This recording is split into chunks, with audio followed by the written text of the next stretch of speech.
नमस्कार, आप देख रहे हैं क्रिप्टो टीवी। मैं हूं आपका दोस्त, आपका host Sandeep कसालकर।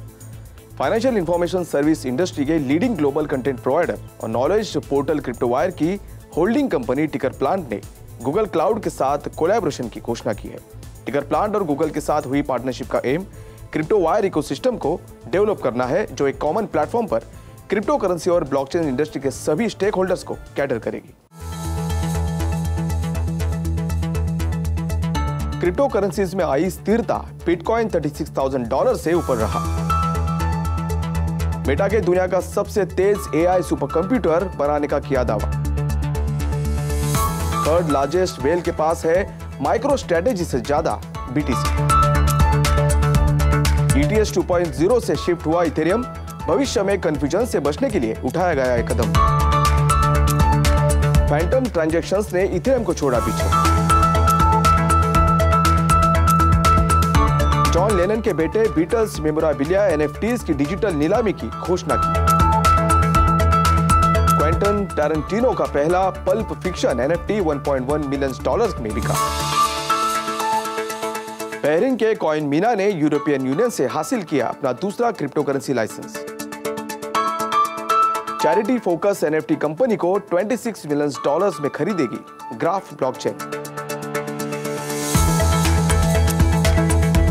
Federal reserve meeting से पहले बिटकॉइन $36,000 पर स्टेबल है, क्योंकि कुछ इन्वेस्टर्स भविष्य की क्षमता को देखते हुए उसमें इन्वेस्ट कर रहे हैं।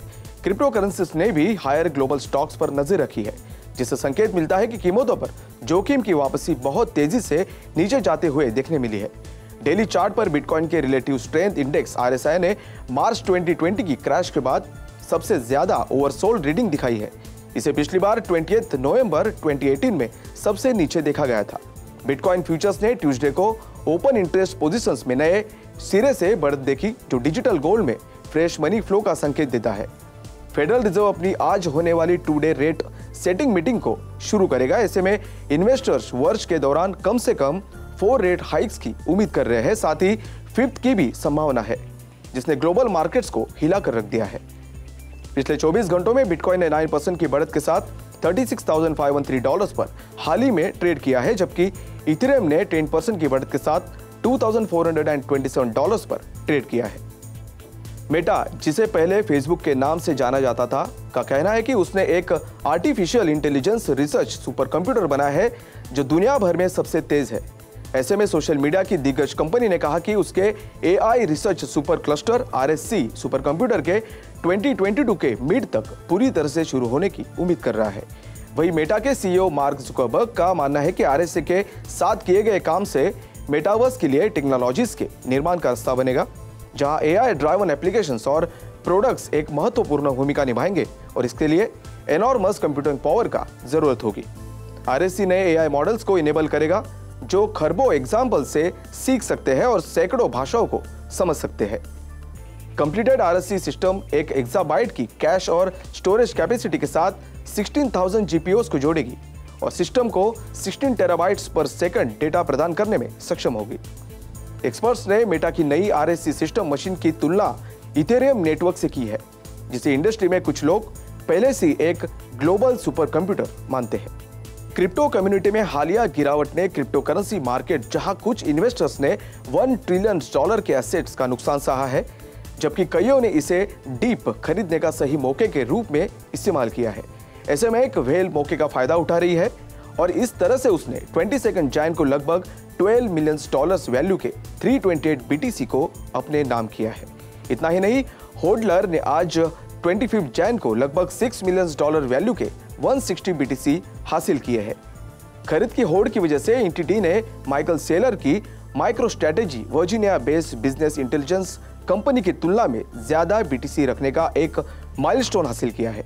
लेटेस्ट डाटा के मुताबिक माइक्रो स्ट्रेटेजी के पास $1,24,391 BTC है, जिसकी एवरेज प्राइस $30,159 पर बिटकॉइन है, जबकि थर्ड लार्जेस्ट व्हेल के पास $1,24,485 BTC $22,000 पर BTC के एवरेज प्राइस पर है। इस तरह से थर्ड लार्जेस्ट व्हेल $1.75 बिलियन के जबरदस्त प्रॉफिट को एंजॉय कर रहा है।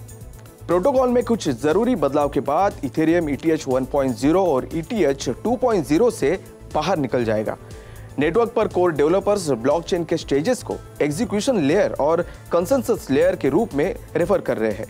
ऐसे में इथेरियम फाउंडेशन ने घोषणा की है कि ETH 2.0 टर्म का इस्तेमाल अब टर्मिनोलॉजी में कंसेंसस लेयर के बदलाव के फेवर में नहीं किया जाएगा, जबकि इथेरियम 1.0 जो प्रूफ ऑफ वर्क ब्लॉकचेन को रेफर करता है उसे एग्जीक्यूशन लेयर के रूप में जाना जाएगा।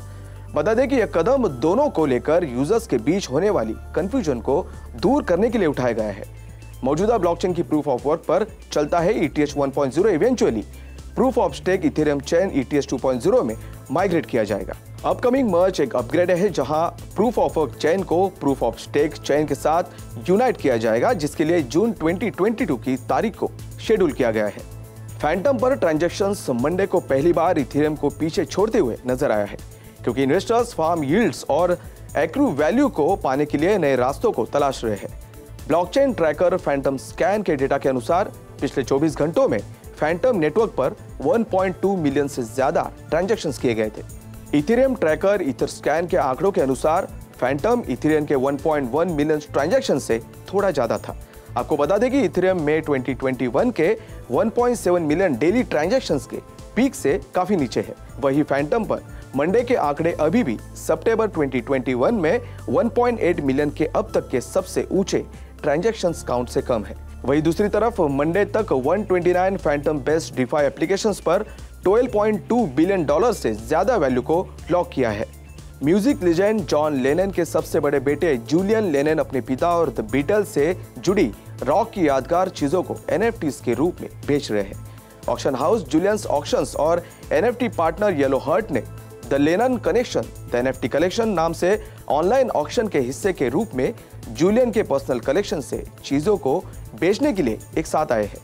हालांकि सेल NFTs की है, तो रिपोर्ट्स में बताया गया है कि जूलियन फिजिकल आइटम्स को रखेंगे। ऐसे में खुशनसीब बीडर्स को जूलियन के नैरेशन और इमेजरी के साथ एक ऑडियो विजुअल कलेक्टिबल NFT मिलेगा। जूलियंस ऑक्शंस का कहना है कि ऑक्शंस में 6 NFT की पेशकश की जा रही है, जिसे 7 फरवरी के लिए शेड्यूल किया गया है। हॉलीवुड फिल्म डायरेक्टर और स्क्रीन राइटर क्वेंटिन टारेंटिनो ने अपनी black comedy film pulp fiction का एक NFT $1.1 मिलियन में बेचा है। मिरामैक्स की कोशिशों को ठेंगा दिखाते हुए फिल्म स्टूडियो, जिसने 1994 के कल्ट क्लासिक का निर्माण किया था, उसने इसके सेल को रोकने की कोशिश की थी।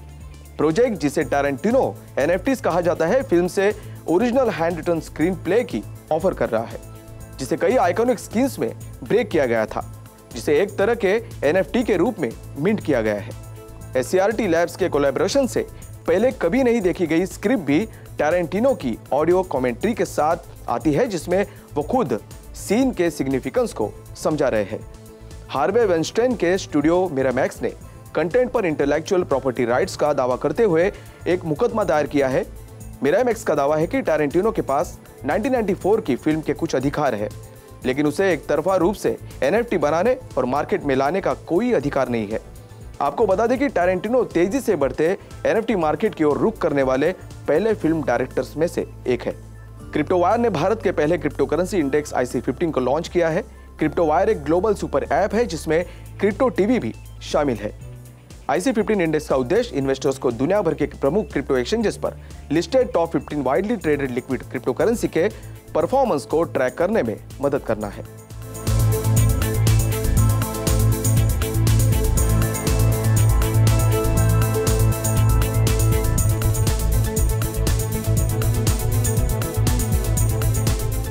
आज के लिए बस इतना ही। क्रिप्टो वर्ल्ड से जुड़ी सभी अपडेट्स जानने के लिए बने रहे हमारे साथ। बनाए क्रिप्टो टीवी को अपना साथी और देखते रहिए क्रिप्टो टीवी, आपका क्रिप्टो पार्टनर। मैं संदीप कसालकर आपसे विदा लेता हूं। नमस्कार।